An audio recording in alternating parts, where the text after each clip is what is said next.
El Evangelio que vamos a escuchar hoy nos mete profundamente en el ambiente de la Cuaresma.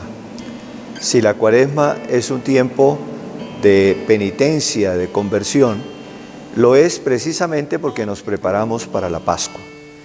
Y la escena de la transfiguración del Señor que vamos a escuchar nos introduce precisamente en ese misterio de la muerte hacia la vida, de la humillación hacia la glorificación.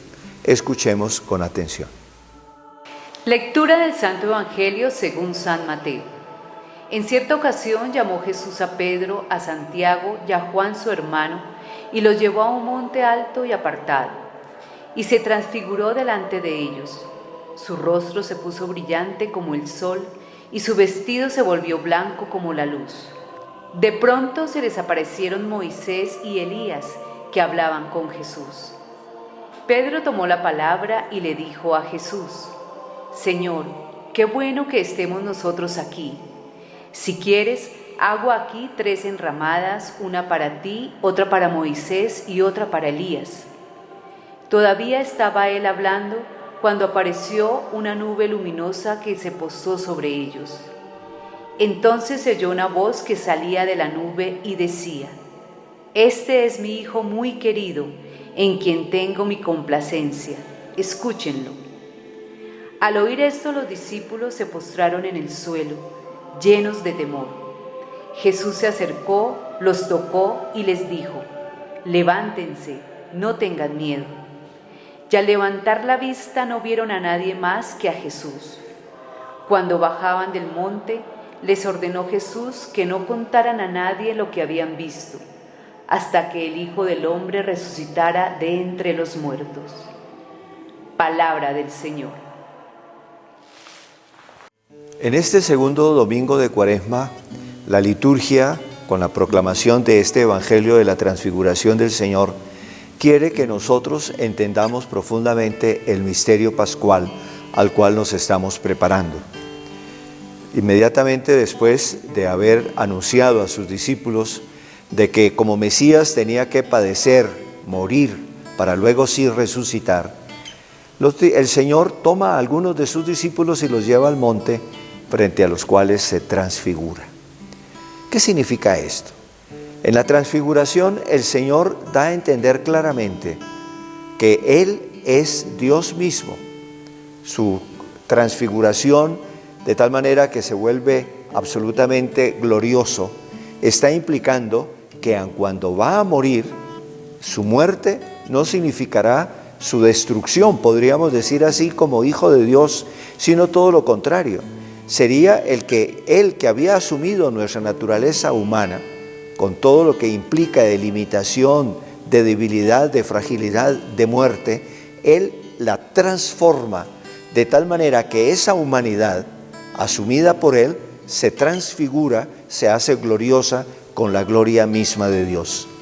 Ese es el sentido de la muerte y de la resurrección del Señor, y por lo tanto ese es el sentido del misterio pascual.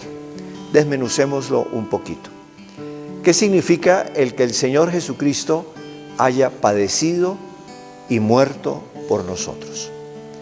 Significa que Él asumió nuestra realidad, atendiendo al clamor del ser humano, pecador, sumergido en la tristeza, en la angustia, en el dolor, en todo lo que implica el pecado. Dios envió a su Hijo Jesucristo, y nos lo envió precisamente para que, hecho hombre en el seno de la Virgen María, asumiera toda nuestra realidad, toda nuestra condición humana. Por eso Él tenía que hacerse víctima de la injusticia y de la violencia. Porque si Él hubiera asumido nuestra naturaleza, pero si hubiera ahorrado el dolor, si hubiera ahorrado el ser víctima de todo el pecado del ser humano, pues indudablemente que hubiera sido un asumir nuestra naturaleza de una manera casi que podríamos decir no conveniente, porque no hubiera ido al fondo del problema. Porque el fondo del problema con nosotros es que somos pecadores. Y el pecado es injusticia, y el pecado es violencia, y el pecado es destructor, y el pecado se mete y destruye a la persona misma, y destruye la sociedad, destruye la familia, destruye todo lo que toca. Por eso vivimos en este mundo tan lleno de angustias y de dolores y de sufrimientos. Él tenía que asumir esa realidad. Por eso muere por nosotros en la cruz. Después de vivir todo un proceso injusto, toda una pasión en la que es víctima de toda clase de atropellos.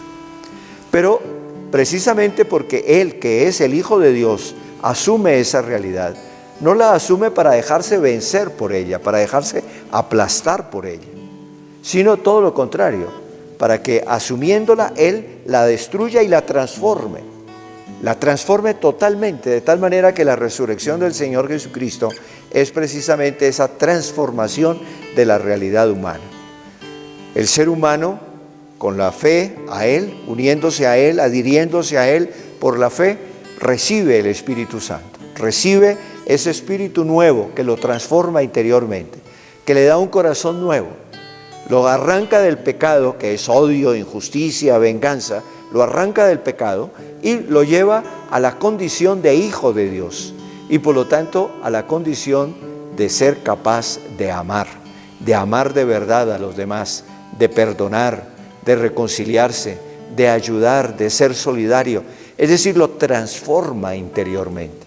Eso es lo que hace el Señor Jesucristo con su muerte y con su resurrección. En la transfiguración, el Señor, al hacer que su carne mortal se llene de la luz de la gloria de Dios, nos está indicando esa realidad. El que cree en Él se llena de la luz de Dios. El que cree en Él pasa de las tinieblas, del error, de la mentira, del pecado, a la vida de la luz, de la gracia, del amor, de la paz. Pidamos al Señor que nosotros entendamos lo que significa su muerte y su resurrección. Que durante este tiempo de Cuaresma seamos capaces de ahondar en ese misterio.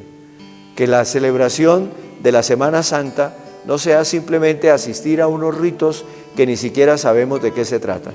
No, que sea algo que vivimos intensamente en nuestro corazón. Y para eso es fundamental el sacramento de la penitencia, el sacramento de la confesión. Que el Señor perdone nuestros pecados y derrame sobre nosotros su Espíritu, que transfigura con Cristo nuestra vida.